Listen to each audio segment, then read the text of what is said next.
Amina didn't hear the glass cup fall until it shattered at her feet. She stared at it blankly for a moment, chest heaving, pulse pounding like a drumline gone wrong.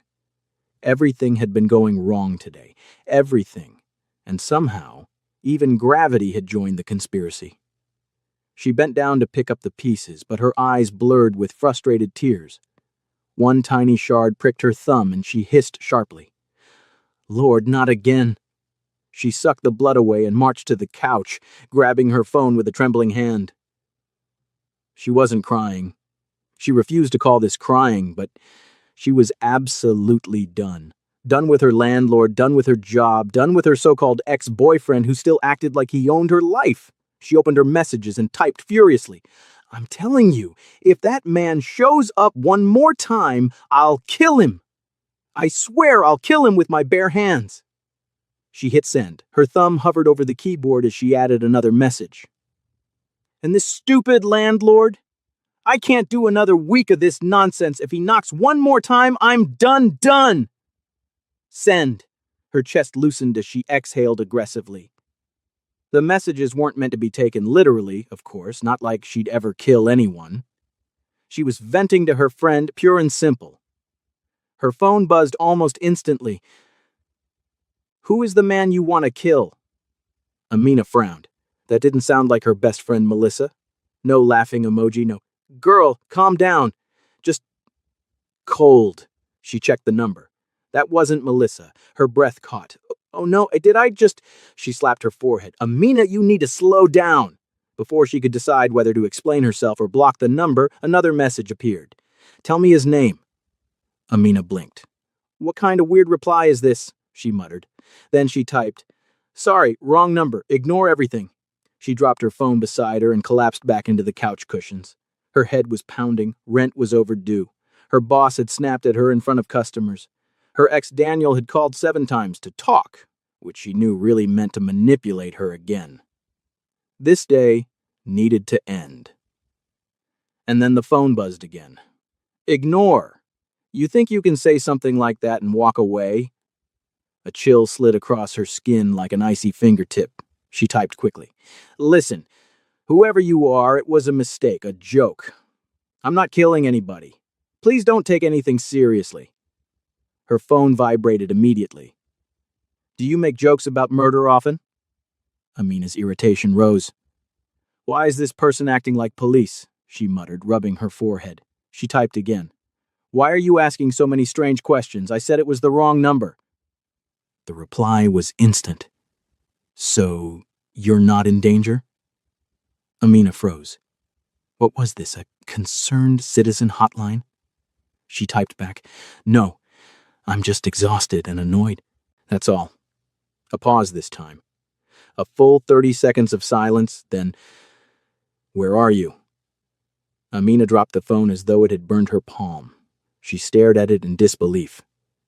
Then she pressed her hands against her temples. Nope. This was not her circus, not her monkeys. She blocked the number, and that, she told herself, was the end of that. But as she curled up in bed hours later, sleep refused to come. Her mind replayed the messages. The tone wasn't normal, not playful, not creepy in a flirtatious way. It was authoritative, demanding, like someone used to giving orders, someone dangerous. Stop it, Amina, she told herself firmly. It's probably a bored delivery guy or some teenager messing around. Still, her stomach wouldn't settle. Around 3 a.m., she finally drifted off. The banging woke her. Not tapping, not knocking, banging. Amina's eyes shot open. Dawn was barely breaking through the curtains. She checked her phone. 6:12 a.m. The pounding continued. She froze beneath the covers. No, that wasn't possible. It couldn't be that person. Impossible. She was imagining things. Another thunderous bang rattled the door. Her heart flew into her throat. Hands trembling, she slid out of bed and padded silently across the living room. She pressed her ear to the door. Nothing. Silence. Then a calm, deep voice spoke. Amina. She stopped breathing. How did he know her name? Her feet felt glued to the floor. She swallowed hard, her throat painfully dry.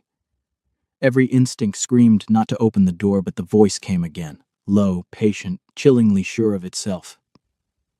"I know you're awake. Open the door." Her blood ran cold. Open the door. Why would she open the door for someone who sounded like a villain in a Korean drama? She backed away slowly, eyes wide. Her phone buzzed. She snatched it up with shaking fingers. New message. "You shouldn't block me." Amina clapped a hand over her mouth to stifle a gasp. She checked the top of the message. It was from the same number. She hadn't blocked him? No. It said blocked. But the messages were still coming. Her breath quickened as a horrible realization dawned. Whoever this was, he wasn't using a normal number.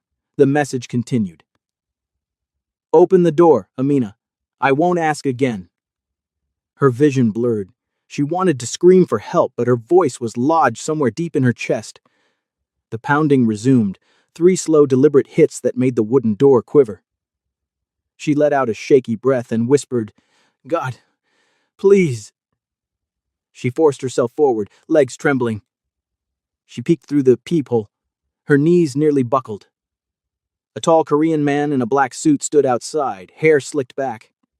Hands clasped behind him, calm, patient, and surrounded by 2 other men dressed in black. Amina slapped a hand against the wall to stay upright. She wasn't imagining this.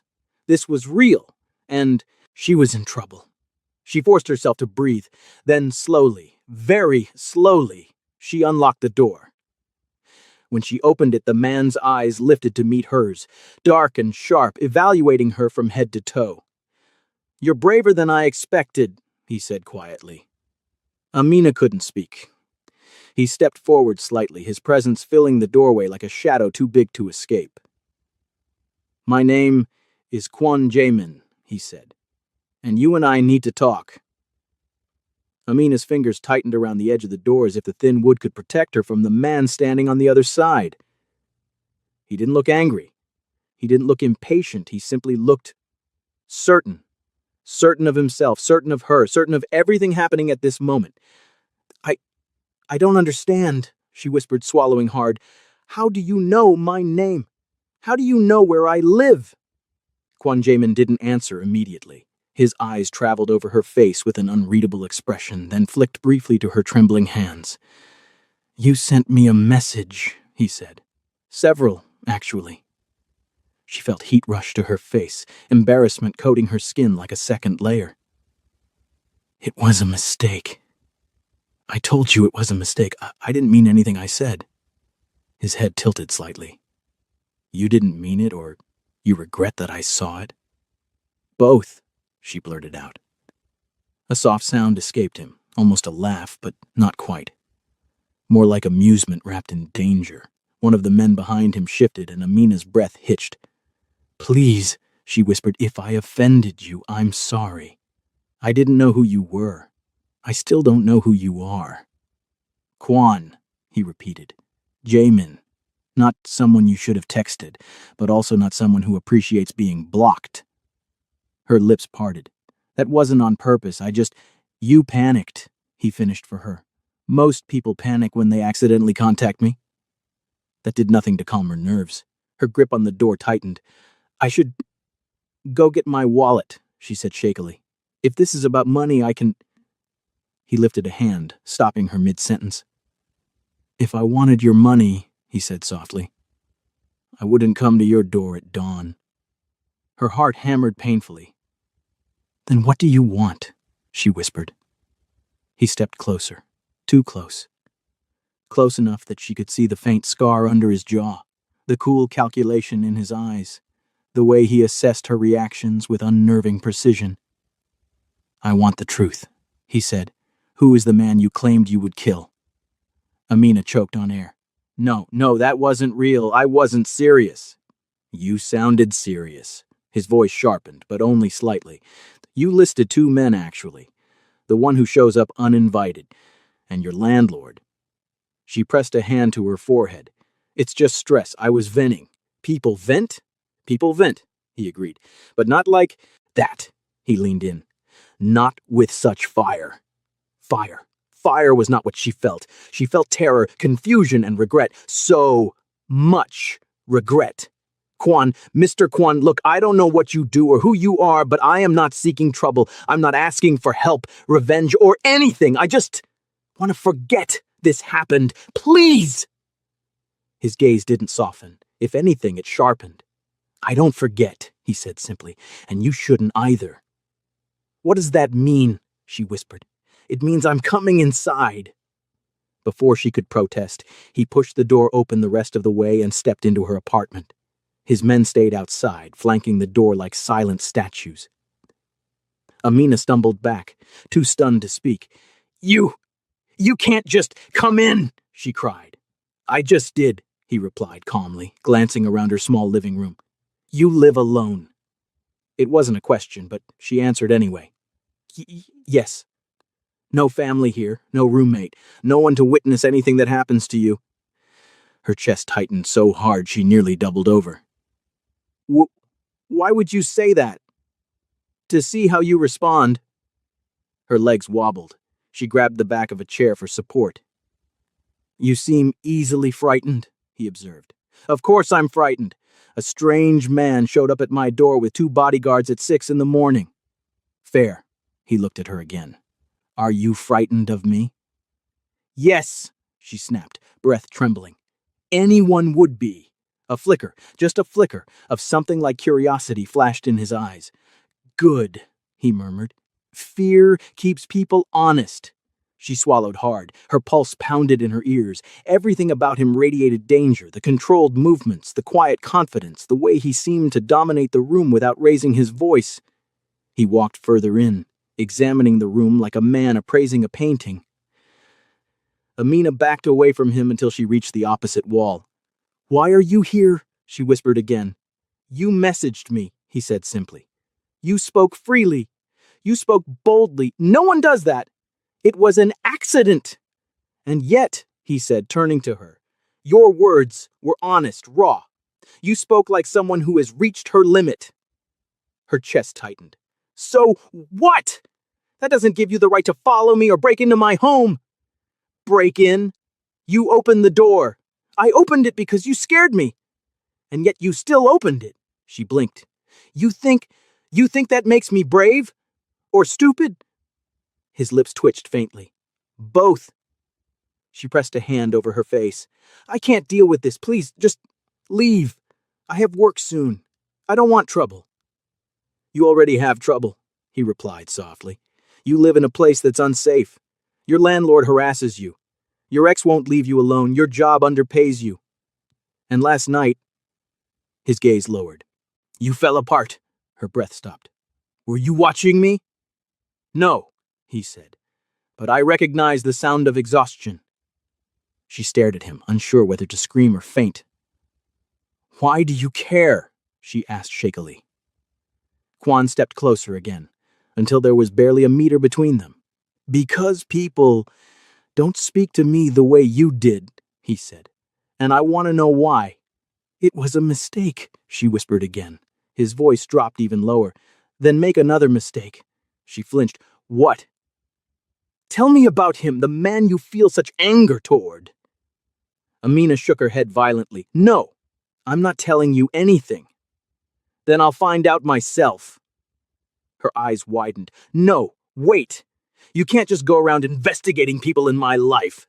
I can, he said simply. And I will. Panic flared through her. What do you want from me?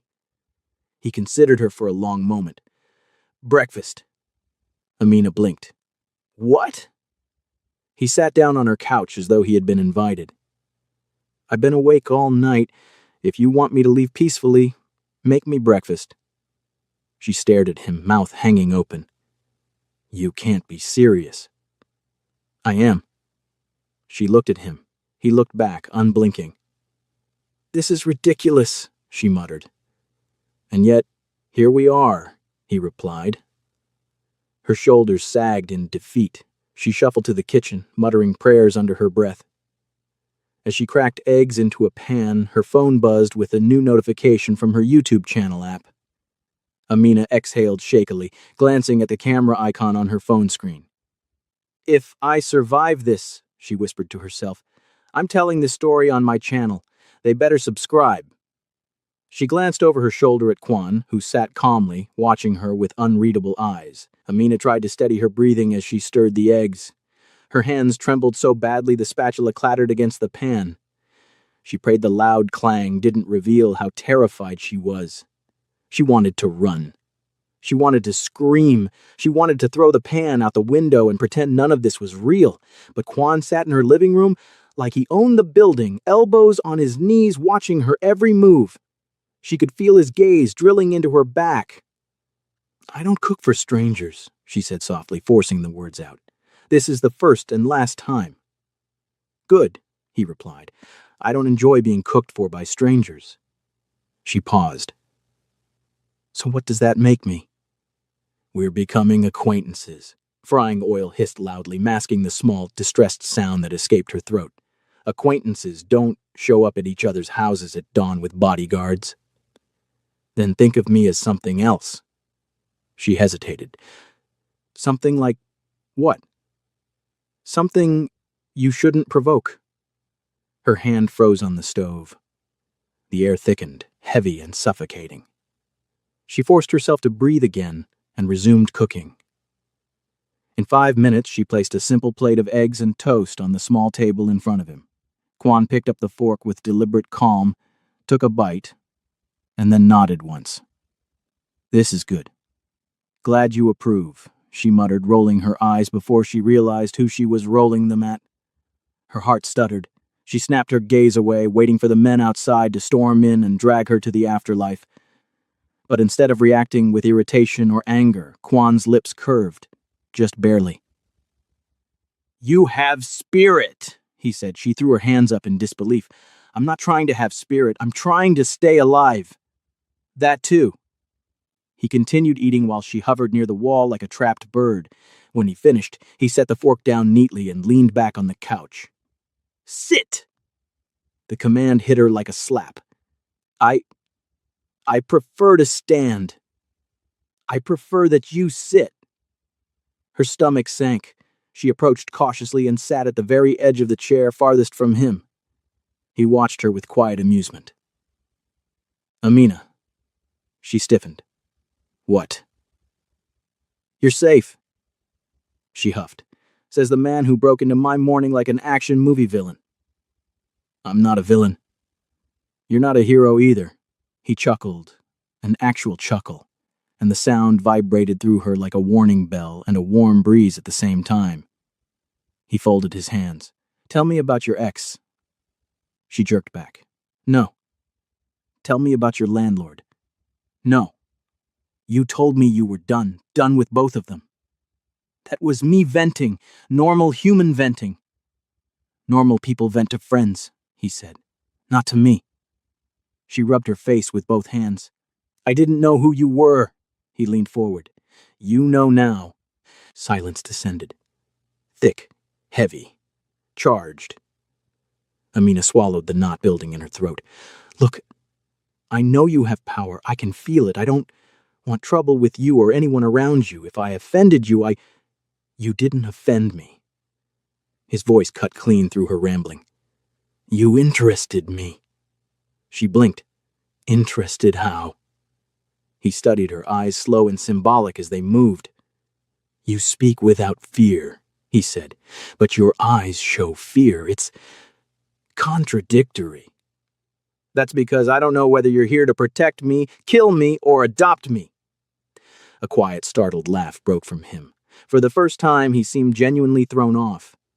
Then he leaned back, shaking his head once. "You're unique," he murmured. She crossed her arms. "Okay. And what are you?" "A problem solver." "Well, I don't need solving." "That's not what I said." She stared at him. He stared back, unwavering. A minute passed. Maybe 2. The tension tightened until even the air felt shaky. Finally, he spoke. "You should get ready for work." She blinked rapidly. "You're leaving?" "For now." 2 words, and yet they felt like a promise and a threat. Amina stood up carefully, afraid to move too quickly. "Okay. Well, thank you for, not killing me." He rose too, adjusting the cuffs of his suit jacket with elegant precision. Killing you was never an option. That didn't seem obvious. He approached her, stopping far too close. She pressed her back against the wall, breath shallow. He lifted a hand, slowly, and brushed a stray curl from her forehead. I don't touch what I plan to destroy. Her lungs tripped. Then he stepped back, heading toward the door. His bodyguards straightened instantly.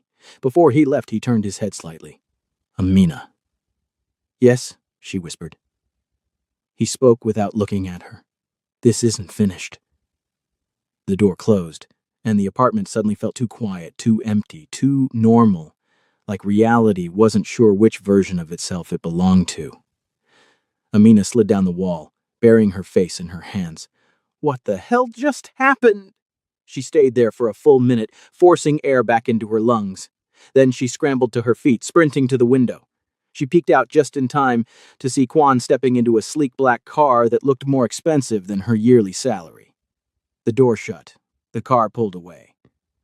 Amina exhaled shakily. Well, she sighed, pressing her forehead to the window. At least that's over. It wasn't. The trouble started before noon.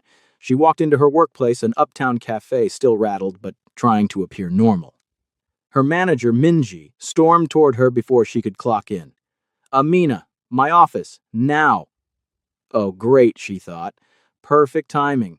She followed her manager inside, bracing herself for another scolding about customer tone or speed. Instead, Minji closed the door gently and turned to her with a nervous smile. You're being promoted, Amina's jaw dropped. What? To shift supervisor, effective immediately. But, Minji, I don't even... Last week you said... I know what I said, Minji cut in quickly. But the higher management reviewed your performance, they were very impressed. Very impressed. Amina squinted. Higher management? They've never even spoken to me. Minji laughed awkwardly. Well, they changed their minds. Anyway, congrats! Something was off. Something was running laps around off. Amina stepped out of the office, her mind whirling. Promotion out of nowhere. Her phone buzzed.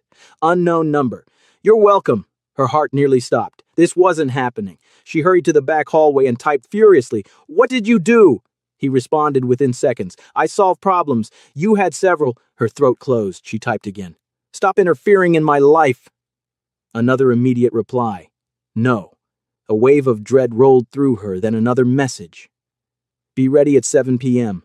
I'm coming to collect my favor soon, but tonight we talk. Amina stared at the screen, horrified. Well, she whispered, sliding down the wall. I'm officially going to die. If you're enjoying this emotional roller coaster, don't forget to like, comment, and subscribe, because Amina clearly needs emotional support, and you don't want to miss what happens next. Amina didn't remember walking home. She didn't remember getting off the bus or unlocking her apartment door. All she remembered was the rising panic swirling inside her like a hurricane. By the time she stumbled into her living room, she collapsed onto the couch and buried her face in a pillow. 7 p.m. 7 p.m. Why me? What does he want? Why is my life a Netflix special without my permission? She rolled off the couch dramatically, landing on the floor with a thud. Maybe if she lay there long enough, the earth would swallow her whole, and she wouldn't have to deal with whatever the Mafia version of a talk meant. Her phone buzzed. She screamed into the pillow. She didn't want to look. She had to look. She picked up the phone with trembling hands. 6:02 p.m. Quan. Wear something comfortable. Amina almost threw the phone across the room. What do you mean something comfortable? Comfortable for what? Kidnapping, jogging, mafia yoga?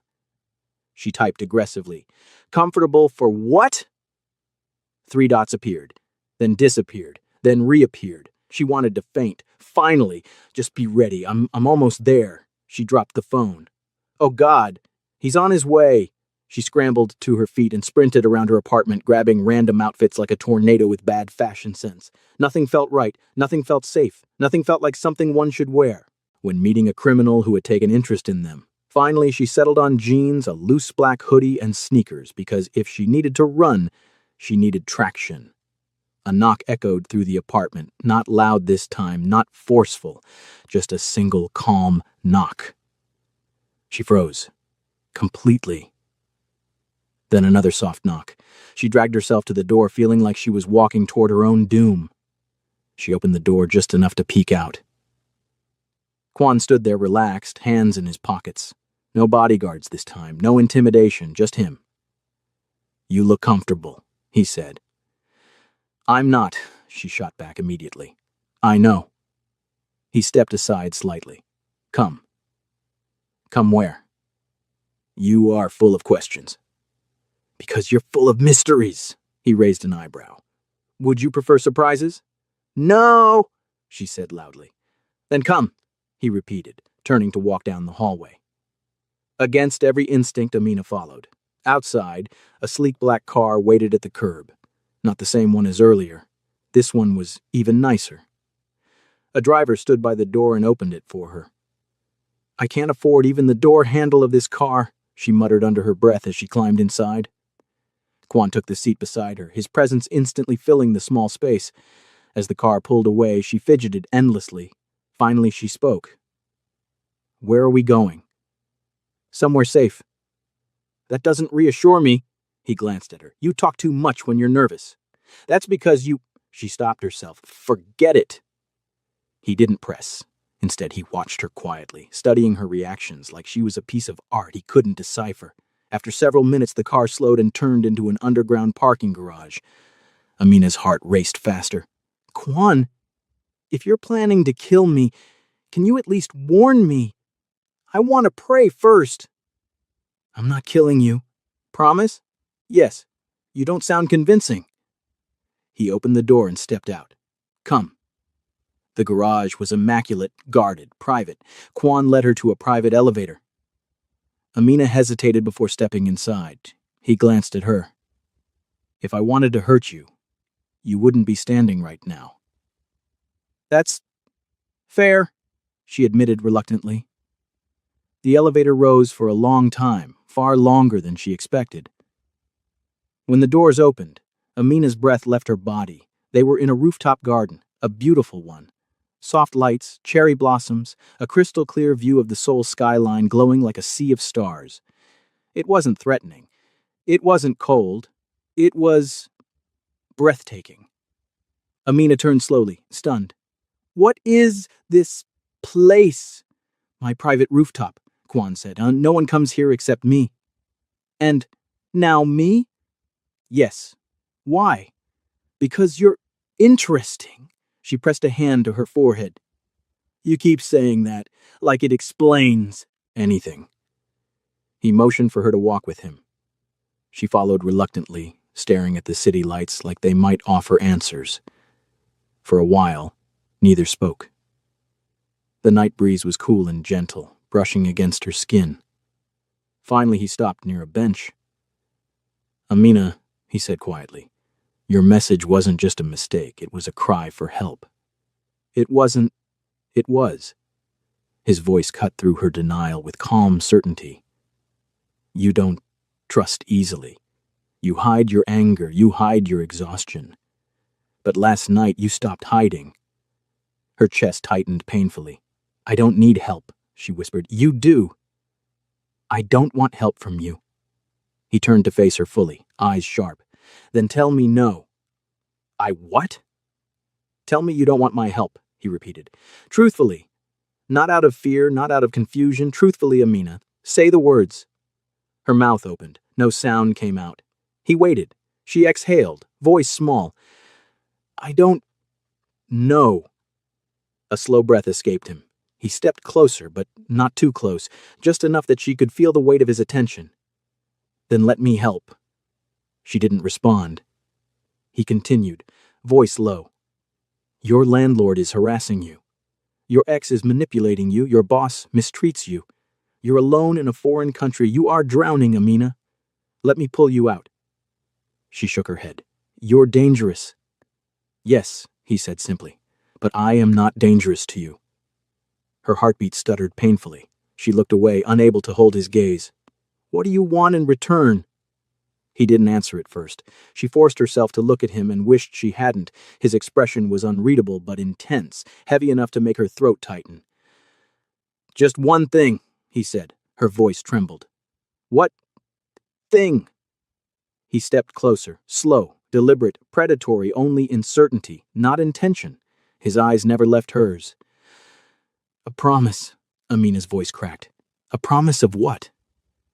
"That you won't disappear," he said softly. "That if I help you, you'll stay where I can find you." A shiver traveled down her spine.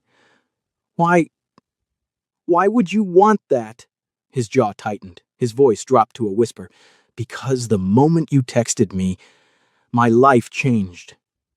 Silence. Dangerous silence. Emotional silence. Amina's breath faltered. She looked away, blinking rapidly, unsure whether she should run or stay or cry or yell. "Quan," she whispered. Before she could finish, her phone buzzed. She flinched and fumbled for it. New message from her landlord.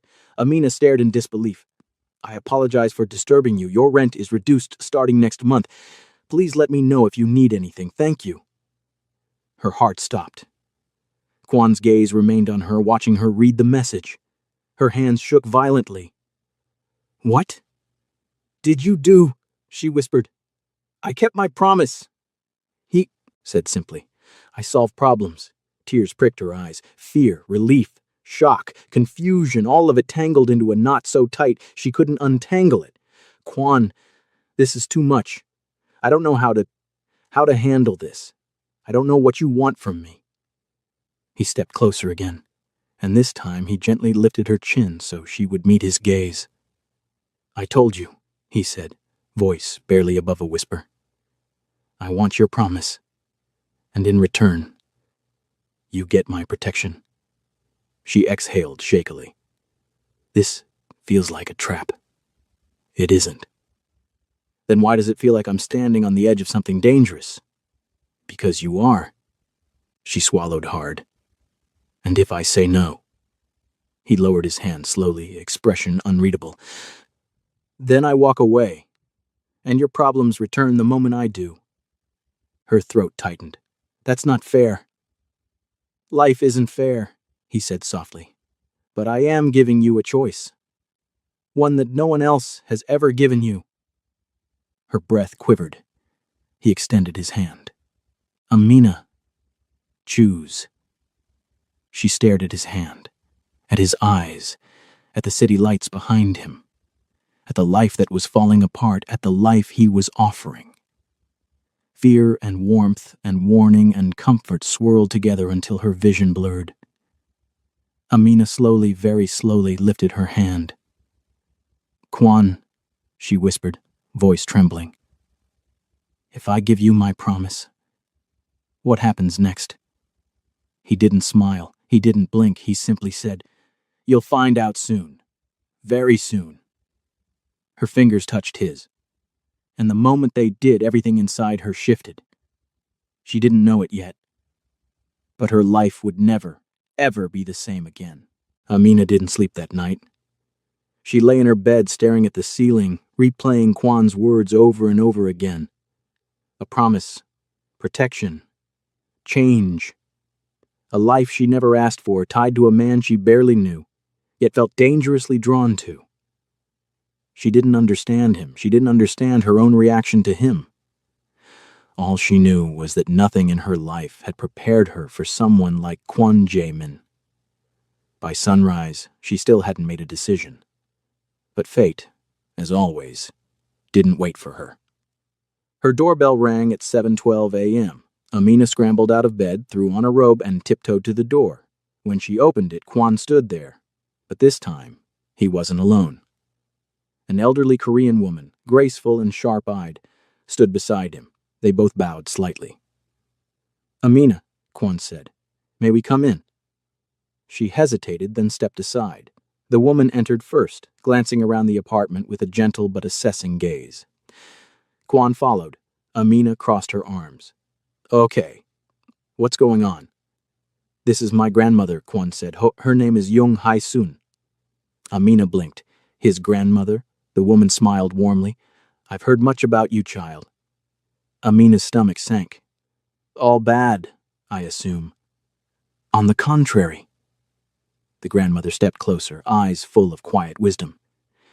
My grandson does not bring strangers into his life, certainly not into his private rooftop, and he has not asked anyone for a promise in a very long time. Amina felt something shift inside her chest. She turned to Kwan. Why bring her here? Because she knows everything, he said softly, and you deserve the truth. Amina's heart thudded. Finally she would understand what all of this meant. Kwan sat on the edge of her couch. His grandmother sat beside him, folding her hands neatly. Amina remained standing, too nervous to sit. Kwan, she whispered, tell me what's really happening. He took a slow breath. Amina, my interest in you didn't begin the moment you texted me. She stiffened. What? He met her eyes, steady, calm, honest. I saw you 2 weeks before that. Amina froze. Saw me where? At the cafe where you work. Her breath caught. You were dealing with a difficult customer. A foreigner yelling at you for a mistake you didn't make. You apologized. He didn't stop. Instead of breaking down, you stood straighter. You didn't insult him. You didn't raise your voice. You didn't cry. You simply defended yourself with dignity. Amina's lips parted, surprised. I admired that, he continued. Most people crumble under pressure, but you didn't. You held your ground. His jaw tightened slightly. Then your manager berated you afterward. You bowed, apologized again, and went right back to work. Amina slowly sank onto a nearby chair, overwhelmed.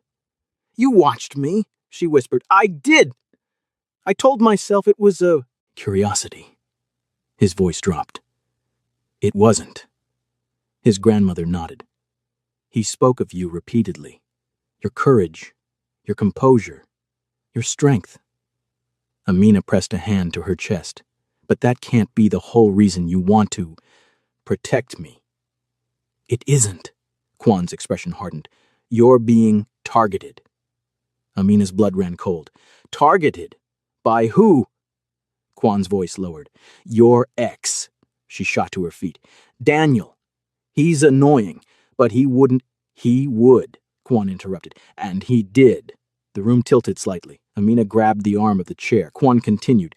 The night you texted me, I traced the number and ran a basic background check. Anyone who contacts me gets one. What I found alarmed me. Her breath quivered.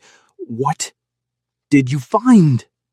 Your ex-worker, Daniel, has been reporting your location to a small criminal group in Itaewon. They call themselves a business network, but they're involved in scams and trafficking. He owes them money. Amina's hand flew to her mouth. No, that doesn't make sense. He used your old shared photos as proof he could deliver you, Kwan said darkly. He told them you were alone, foreign, and easy to manipulate. He offered you as collateral to wipe his debt. Amina's knees gave out. She collapsed onto the floor, shaking violently. Kwan moved instantly, kneeling beside her but not touching her. Amina, breathe. Stay with me. She pressed her palms against her eyes as tears streamed down. Her chest tightened painfully. He tried to sell me? Yes, Kwan said quietly. His grandmother placed a gentle hand on Amina's back. Child, you did nothing to deserve this. Evil people make evil choices. You survived because you were strong enough to leave him. Amina sobbed into her hands, her entire body trembling. I didn't tell you this earlier, Kwan continued, because I didn't want to overwhelm you. But you needed to know the truth. You weren't paranoid. You weren't dramatic. You were in danger. She slowly lowered her hands, eyes red and swollen. So, that's why you want to protect me? It is one reason, he said. Then he lowered his gaze. The other reason is, I care for you. Amina froze. I tried to stay away, Kwan said softly. But when your message came, when I saw your anger, your exhaustion, your fear, I couldn't ignore you anymore, not when I had the power to shield you from everything trying to break you.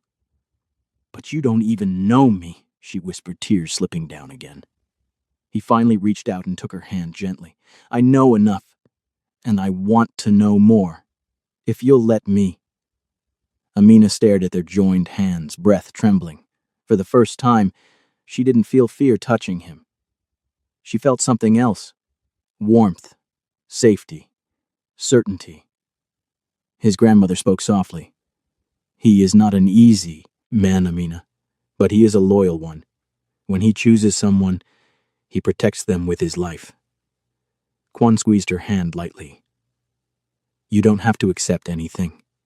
You don't have to give me your promise. You don't have to be with me. I only want your yes, if it's real. Amina wiped her tears on her sleeve. I'm scared, she murmured. I know, Kwan whispered. And confused. I know. And overwhelmed. I know, he repeated gently. But I won't rush you. Just tell me what you feel. Amina lifted her gaze to his. For the first time, she saw vulnerability behind the power. He wasn't demanding her. He wasn't trapping her. He was offering himself, something she never expected from a man like him. She took a shaky breath. Kwan, I don't want to be afraid anymore. His eyes softened. And I don't want to face life alone anymore, she continued. I want someone who sees me. Someone who protects me but doesn't cage me. Someone who respects me. And do you believe I can be that? He asked gently. She nodded slowly. Yes, I do. He exhaled, almost relieved. And do you want me? He asked quietly. She hesitated, not because she was unsure, but because the truth scared her more than anything. Finally, she whispered, Yes, I want you. Kwan pulled her into his arms, not forcefully, not possessively, but tenderly, carefully, as if she were something precious. Amina buried her face into his shoulder, her tears soaking into his shirt. His arms wrapped around her with warmth she didn't know he possessed. His grandmother smiled softly, eyes glistening with pride. Amina pulled back enough to meet his gaze. But what about those men? The group Daniel owes money to? Will they come for me? They won't, Kwan said firmly. They were dealt with last night. She blinked. Dealt with how? Legally, he said simply. Reported, arrested, handled. Amina exhaled shakily. And Daniel, she whispered. Gone, Kwan said. Not dead, but gone. He won't come near you again, ever. For the first time since arriving in Korea, Amina felt safe, truly safe. She placed her hand against his cheek gently. Thank you. He leaned into her touch. Thank you for trusting me. His grandmother stood and straightened her coat. I will leave you two alone now. Amina, welcome to the family, if you choose to stay. Amina smiled weakly. Thank you, ma'am. When the elevator doors closed behind the grandmother, Amina turned back to Kwan. So, she whispered, what happens now? He offered his hand the same way he had done on the rooftop. Now, he said softly, we start a new life, together, without fear.